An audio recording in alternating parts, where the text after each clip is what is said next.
10 साल की उम्र में मेरे भाई का देहांत हो गया, उनका इंतकाल हो गया, वो पानी में डूब गया और मैं देखते रहा। मैं 10 साल का था, वो 17 साल के थे। वहां से मेरी जिंदगी बदल गई। मेरे माँ ने मुझे संभाला। मुझे हर चीज से डर लगता था। पटाखे फूटते थे तो मैं बिस्तर के नीचे घुस जाता था।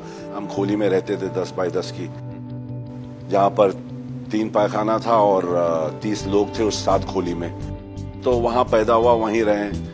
मैं 11वीं पास करने के बाद में मेरे पास पैसे थे नहीं कॉलेज करने के लिए, तो मैंने अम्मी से बोला मैं नहीं करूंगा, मैं चलेगा। यानी इनको स्ट्रगल करना पड़ता। मैं काम करता था ट्रैवल एजेंसी में, ट्रेड विंग्स करके।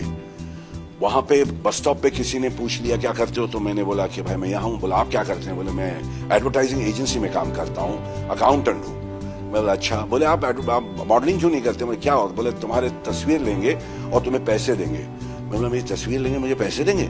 बोला यार मुझे ऐसे काम दे दो। तो वो बोला तू आ जा कल। तो मैं लंच टाइम में काम करता था रामपट रोड पे, अपने जहांगीर आर्ट गैलरी के यहाँ ट्रेड विंग्स में, और इनका ऑफिस था डावर्स कॉलेज फ्लोरा फाउंटेन में, नेशनल एडवर्टाइजिंग एजेंसी। यहाँ से चल के लंच टाइम में गया, वहां खड़ा हो गया। मिस्टर जैन और मिसेस जैन बैठे थे। देखा, बोले जाके अपने कपड़े का मेजरमेंट दे दो। मैं बोला कपड़े का मेजरमेंट दे दो?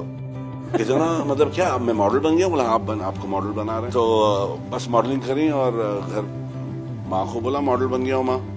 मैं आज गया था, मेरे कपड़े वपड़े इनने सिलाए। बोले कि हाँ जब तक होगा नहीं बेटे, तू कुछ बना नहीं है तो देख ले। मैं बोला ठीक है। और वो फिर मॉडलिंग कर ली। 7,500 रुपया ये कुछ ऐसे कुछ पैसे आए, माँ को दिए जाके। बोले देख माँ पैसे भी मिल गए। फिर कुछ दिन बाद फोटो भी आ गए। फिर मैं काम छोड़ दूं माँ, मैं यही करना चाहता हूँ, मेरे फोटो निकालते रहेंगे और मुझे पैसे देते रहे, ऐसा कुछ हो। तो हंसने लगा। बाप ने बोला हीरो बनने वाला, बोला तो हीरो बनेगा। तो इन दोनों के बीच में मैं वो काम छोड़ दिया जो स्टडी जॉब था, और बस मॉडलिंग मिलती। खुदा का शुक्र, भगवान का, कि मुझे काम मिलते गया। सुनील आनंद से मेरी दोस्ती हुई। दोस्ती तो नहीं, मगर सुनील आनंद को मैं कहीं मिला और उनने कहा कि डैडी को मैं तो डैडी को मिलना चाहूंगा, क्योंकि मैं उनका बहुत बड़ा फैन रह चुका हूँ। हर मॉर्निंग शो में जाते थे, वो पैसे उड़ाते थे। मैं मिलना चाहूँगा। बोले मिला देता हूँ। मुझे लेकर गए वो, और उनने मुझे देखा और मॉडलिंग शुरू कर दी थी मैंने। तो सुबह सुबह तुम्हारी तस्वीर देखी, शाम को तुम मेरे सामने खड़े हो, तुम्हें रोल जरूर दूंगा, और मुझे रोल दे दिए। मतलब उनने मेरा कोई होर्डिंग देखा था, सुबह सुबह तुम्हारी तस्वीर देखी, शाम को तुम मेरे सामने खड़े हो, तुम मार्लबरो मैन है, तुम्हें रोल दूंगा। और मैं बोला ठीक है, मैं वेरी गुड।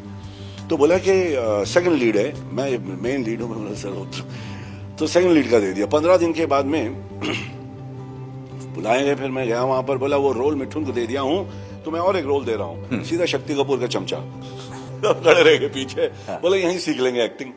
हमने तो कुछ ज्यादा सीखे नहीं, हम अपने काम को खुला रखा और अपने एक्सपीरियंस और अपने दर्द को बाहर किया। जैसे हमने अपनी अम्मी को जाते हुए, अपने अप्पा को देखते, अपने भाई को देखा हुआ जाते हुए आंख के सामने, एक 10 साल का बच्चा 16-17 साल के बच्चे को जाते हुए देखा। तो वो सारी चीजें दबी हुई है मेरे में। तो कभी भी आ सकता है, वो निकलता है, सोचने की जरूरत भी नहीं पड़ती। वो सारी चीजें गुद्दे में घुसी हुई है। दूसरों को सुख देने में अपना सुख है, बोलता है ऐसा मेरी माँ बोलती थी। तो अपन वही गरीब बच्चे हैं, अपने जैसे 3 बत्ती के जैसा मैं था। उनके एजुकेशन, उनका ई स्कूल, गाँव में जाकर यहाँ रहता हूँ, वहाँ पे 4 गाँवों को ई स्कूल लगा दिए, उनके बाथरूम को साफ करता हूँ, उनकी आंखों का करा दिए, किसी को कैटरैक्ट, किसी का टेढ़ा आंख बेचारे का, किसी को चश्मा नहीं। ये सब गेम में वो सुख, that is success for me, that is success. कि दूसरों को अपन कुछ करके दे, अपने में इतना जान है कि वो अपना सक्सेस की इस्माइल भाई वाटली क्या हंस रहा है भाई, वो हंस दिया तो अपनी खुशी। ये मैं सोच के चल रहा हूँ, क्योंकि मेरी अम्मी ने से